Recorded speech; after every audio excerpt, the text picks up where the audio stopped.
Well, it sounds like Jen Psaki, maybe that question about sending tests to every American, maybe it wasn't so stupid. Wasn't so stupid. Huh? And in fact, there are some, we're starting to see that states are starting to do this on their own at this point with some of their COVID relief money, I think. But with all that said, with COVID exploding all around here, if you turn to the most watched cable news host in the country last night, of course, is he warning people, let's be careful out there heading to Christmas? Or is he, of course, once again pooh-poohing the existence of COVID? I give you Tucker Carlson. It's a piece of advice. If you find yourself living in a place where people are still talking about COVID nonstop 2 years in, it is time to move. Not just because your neighbors have been brainwashed, though obviously they have been, but because your neighbors are boring. At this point, it is simply not an interesting topic for your private life. Yes, COVID has killed a lot of people, so has prostate cancer. Imagine telling people about your prostate every day for the next 2 years.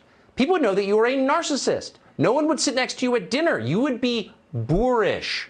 And that's exactly what COVID talk sounds to the well-adjusted among us. When we talk about COVID incessantly, we miss everything else, and that's the real point.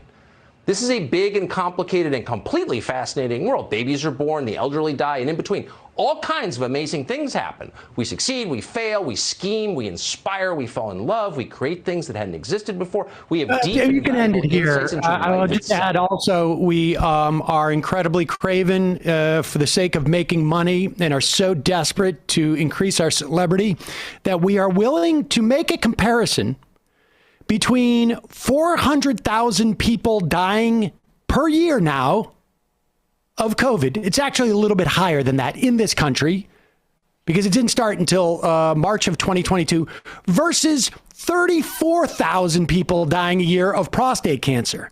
I will also tell you that the average age of someone who dies of prostate cancer in this country is 80.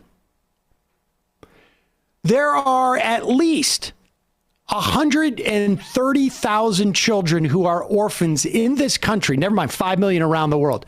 130,000 in this country who are orphans because of COVID. When you die when you're 80, your kids most likely are well into their 20s or their 30s or their 40s or their 50s or 60s.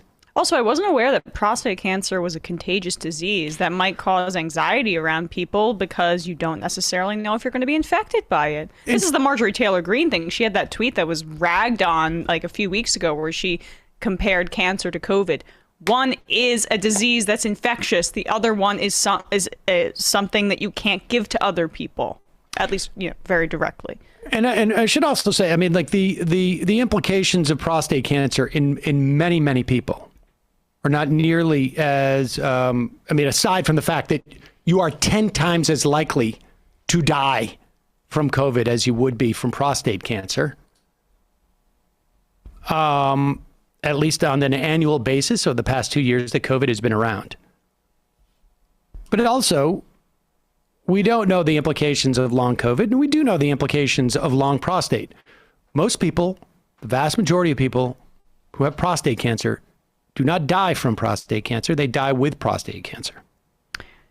I mean, also, I just want to say, why is Tucker Carlson shaming theoretical people or hypothetical people who want to talk about their cancer? Because, well, right. I mean, if everybody had prostate cancer, right? Yeah, if you had a loved one who has prostate cancer, like Tucker sitting at the Christmas table, like, shut the hell up about your cancer. It's so boring. Well, and he said, like, that's a word for a populist to use is you're being boorish. Like, okay, sure, Tucker, thanks. Yeah, I mean, right. You're not coming to the dinner party. I'm placing you next to the more boorish. This person's manners are despicable.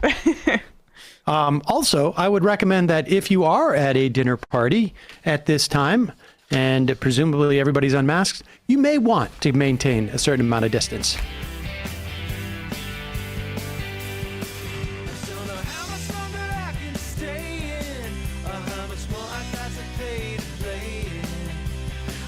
Somehow my life's got gray